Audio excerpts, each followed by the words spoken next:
In this section, we'll look at the pelvic cavity. We'll look first at the bones and ligaments that surround the cavity. Then, we'll look at the muscles of the pelvic walls and the pelvic floor. Then, we'll see the principal blood vessels and nerves of the region. We'll start with the bones. We've already seen the upper parts of the bony pelvis. Now, we need to look at the parts of it that lie below the pelvic brim. Let's get oriented. Here's the bony pelvis, together with the fifth lumbar vertebra. Here's the pelvic brim. We'll be looking at the pelvic cavity from 4 different viewpoints. We look down into it from above.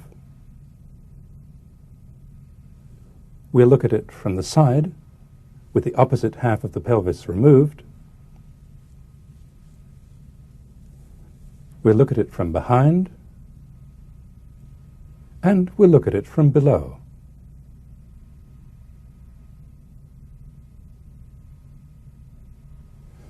We looked at the features of the upper part of the bony pelvis in the last section.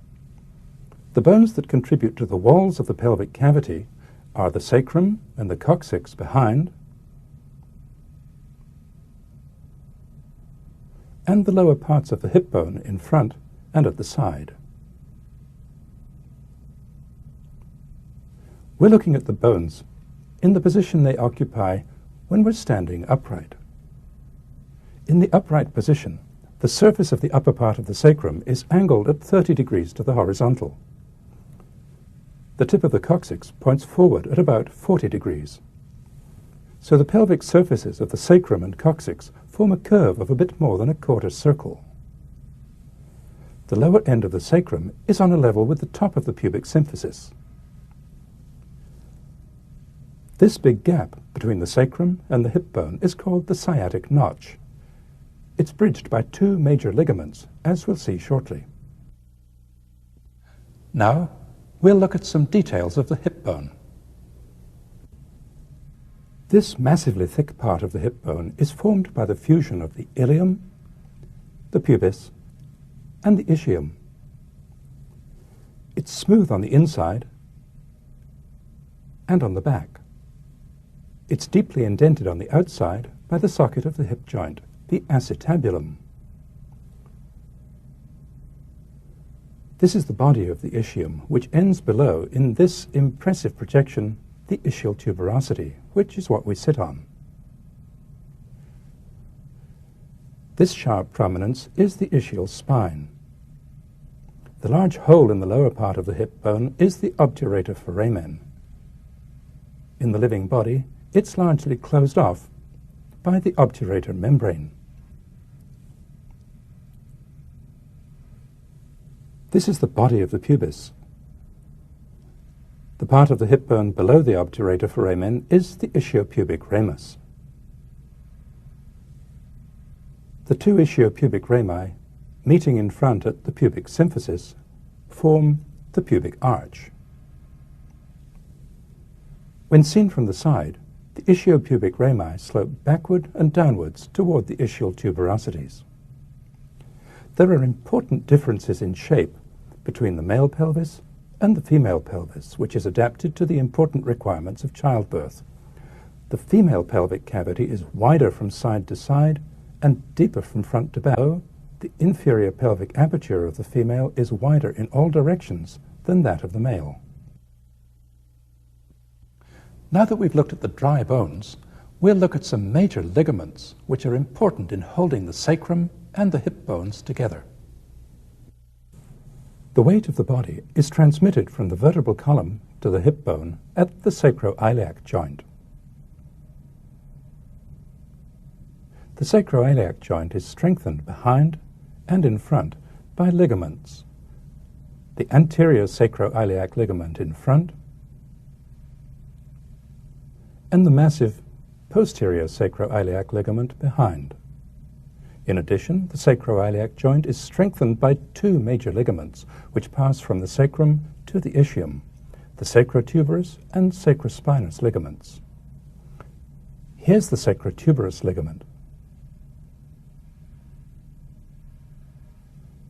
The sacrotuberous ligament arises here on the back of the sacrum. passes laterally, downward, and slightly forward.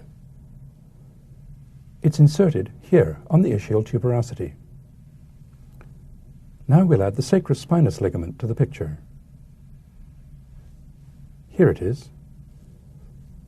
The sacrospinous ligament lies in front of the sacrotuberous ligament and medial to it. It goes from here on the edge of the sacrum to here on the ischial spine. These two ligaments divide the gap between the sacrum and the ischium into two openings, the greater sciatic foramen and the lesser sciatic foramen. Let's take a look at a complete pelvic specimen from behind and from below. The sacrotuberous ligaments behind and the ishiopubic rami in front form the boundaries of an opening beneath the pelvis that's called the inferior pelvic aperture. Seen from beneath, the opening looks like an ellipse, but it's not a flat ellipse.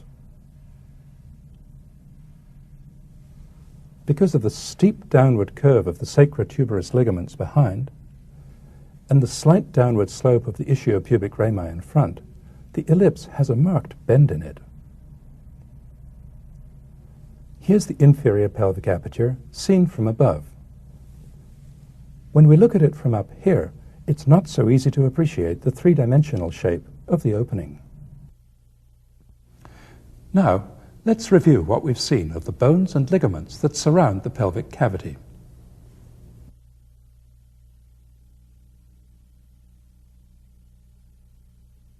Here's the hip bone, the sacrum, and the coccyx.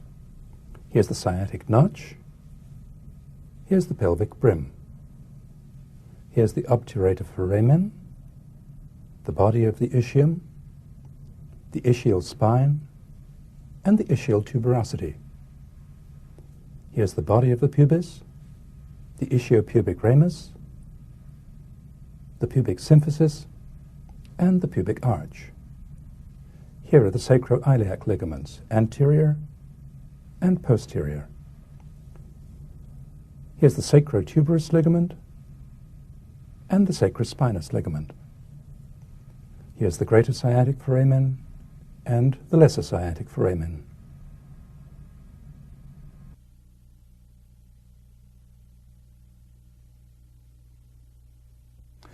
Now, we'll look at the muscles of the pelvic cavity. First, we'll look at